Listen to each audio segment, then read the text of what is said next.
नमस्कार, जय श्री कृष्ण। आसोलाव ज्ञान यूट्यूब चैनल में आप सभी का स्वागत है।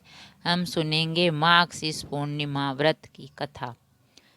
तो कथा सुनते हैं। एक साहूकार को दो पुत्रियां थी। दोनों पुत्रियां पूर्णिमा का व्रत रखती थी, लेकिन बड़ी पुत्री पूरा व्रत करती थी और छोटी पुत्री अधूरा व्रत करती थी। इसका परिणाम यह हुआ कि छोटी पुत्री की संतान पैदा होते ही मर जाती थी। उसने पंडितों से इसका कारण पूछा तो उन्होंने बताया कि तुम पूर्णिमा का अधूरा व्रत करती थी, जिसके कारण तुम्हारी संतान पैदा होते ही मर जाती। पूर्णिमा का पूरा व्रत विधि पूर्वक करने से तुम्हारी संतान जीवित रह सकती है। उसने पंडितों की सलाह पर पूर्णिमा का पूरा व्रत विधि पूर्वक किया। बाद में उसे एक लड़का पैदा हुआ। कुछ दिनों बाद भी फिर से वह मर गया। उसने लड़के को एक पाटे पीढ़ा जो बोलते हैं पर लेटा दिया और उस पर कपड़ा ढक दिया। फिर बड़ी बहन को बुलाकर लाई और बैठने के लिए वही पाटा दे दिया। बड़ी बहन जब उस पर बैठने लगी तो उसका घाघरा बच्चे का छू गया।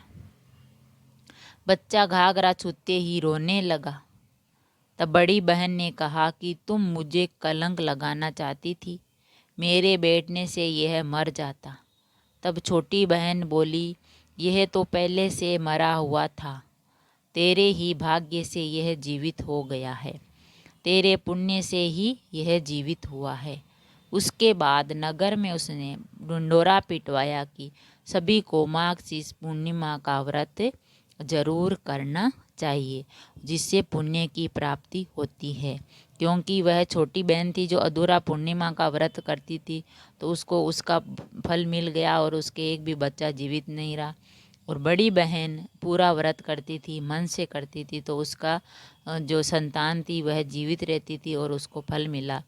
फिर बाद में जो उसने व्रत किया, उसका बच्चा हुआ, फिर वो मर गया होने के बाद तो उसने एक पाटे पे लेटा दिया और अपनी बड़ी बहन को बुला के लाई।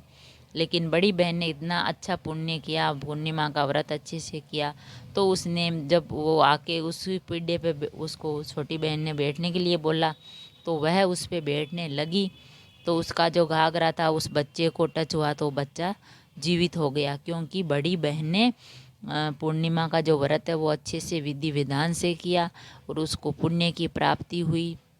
मन और लगन से व्रत करती थी वह, तो उसका पुण्य था जो उस बच्चे को मिला, इसीलिए वो बच्चा जीवित हो गया और वह बहन खुश हुई। तो सभी फिर गांव में ढिंडोरा पिटवाया कि सभी को पूर्णिमा का व्रत करना चाहिए और जिससे मन चाहा फल मिलता है और हमारी जो मनोकामना है वो पूरी होती है, हमें पुण्य की प्राप्ति होती है। तो उन्होंने फिर वह व्रत किया और पुण्य की प्राप्ति हुई। अगर कहानी पसंद आई तो लाइक और शेयर ज़रूर करें। ऐसी ही कहानी और कथा सुनने के लिए चैनल को सब्सक्राइब करें। थैंक यू, धन्यवाद।